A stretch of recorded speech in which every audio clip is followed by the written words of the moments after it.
Thank you.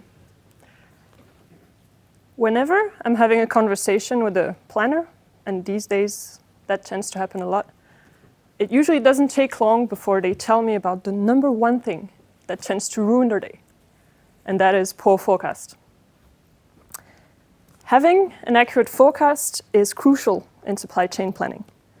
How much of each product we can expect to sell, where, and for the next weeks, that is the foundation on which the planners make decisions to ship products to this or that warehouse. And those decisions have repercussions all throughout your supply chain. They affect your service level, they affect your inventory, they also affect your logistics cost. Now, as they say, the past is the best predictor for the future. And that is why demand plans usually are based on sales history, using simple statistical forecasting models.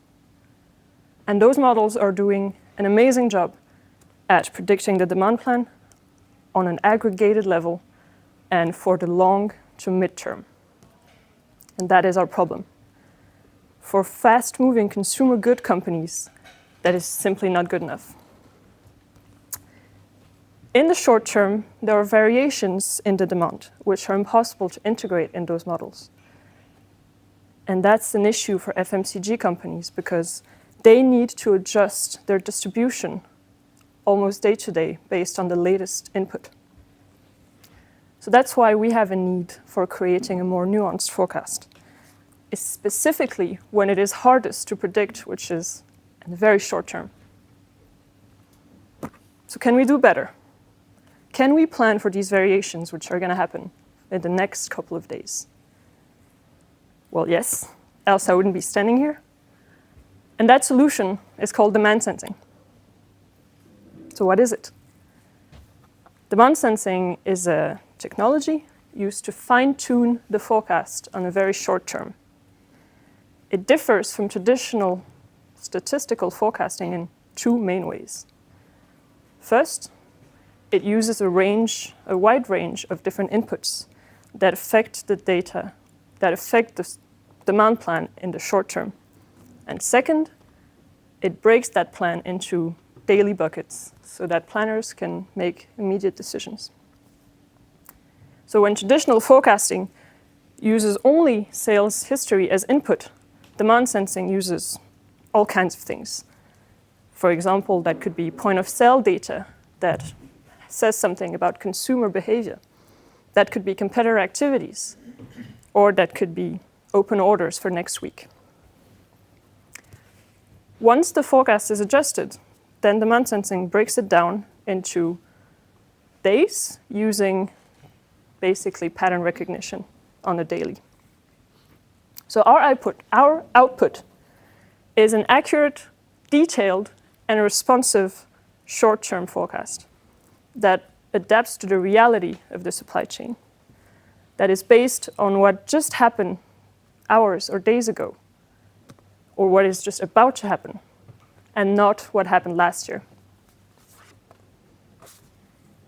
Now you may be wondering, so what? Now we have a nice and shiny forecast, but how does that make our life better? Well, I would like to highlight three main benefits that I believe have high impact. Better service level, lower inventory, and better time efficiency for planners.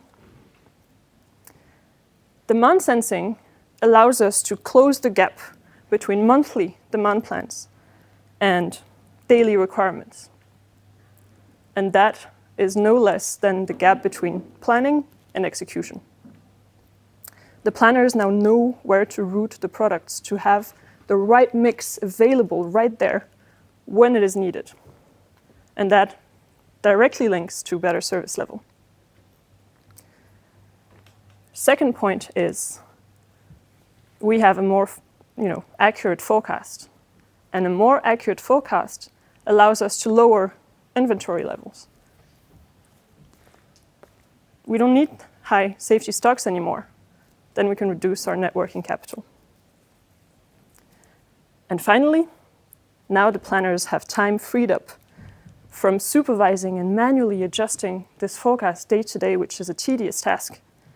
Now they can focus on what really matters, on complex tasks, for example, launches and promotions. So now, hopefully by now, you're thinking, well, it looks like this demand sensing thing has potential. How do I get started? Well, it is a new technology, but we have already taken it out for a spin, and it has proven to have delivered exactly the results that were expected.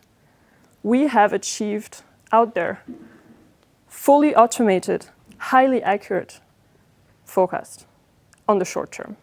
And all of that on a distribution network that is immensely complex. So demand sensing has the possibility to adapt to the specificities of your supply chain. And really the only thing that is left for you to do is to try out. Thank you.